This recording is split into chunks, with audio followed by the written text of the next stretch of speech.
Hi Mean 40 friends! Thank you so much for the love that you have shown to my other Italy towel video. I wanted to come back and give some tips on what to look out for when you are buying an Italy towel to use at home.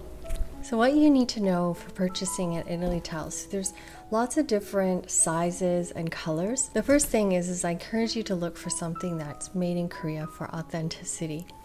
This one here is one that my mom brought back from Korea.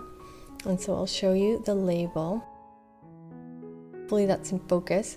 But you can see that in Korean font it says Italy towel here. And then underneath it is a drawing of a woman.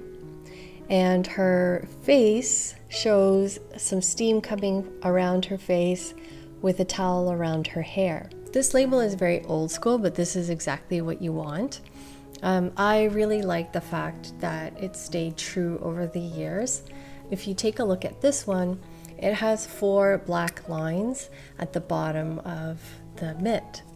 So this is a really good one that I've used a couple of times already.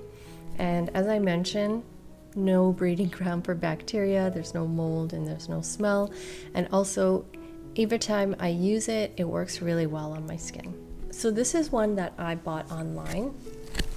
It's a really long version of the Italy towel, and you can use it to get the areas around your back, some hard to reach areas. You can use it for under your feet if you're standing up.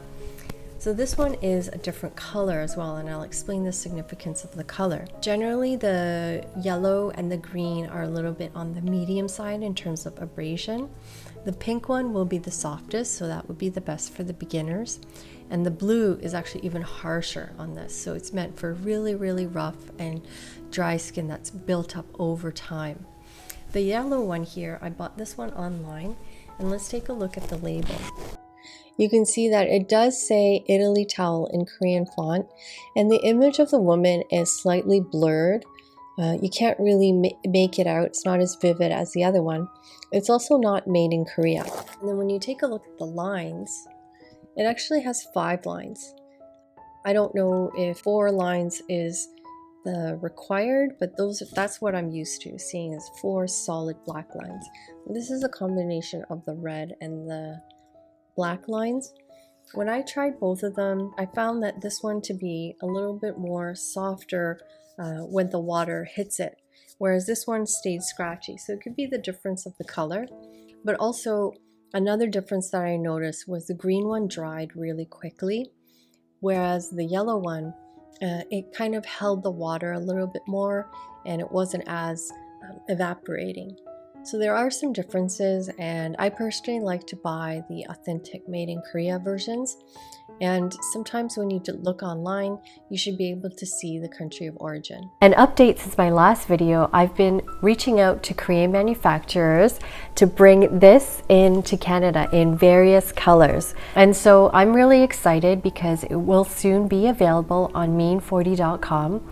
But until then, I hope that these tips will help you select one from one of the other sellers that are out there. If you click on the title of this video, it will take you to the description box, and I'll leave a link on where you'll be able to purchase an Italy towel for now. If you found this video helpful, check out my other video on how I used the Italy towel on my skin and the amount of dead skin cells that I was able to take off in just one shower. And also, brush that like button and hit subscribe. Until next time, see you later with better skin. Take care.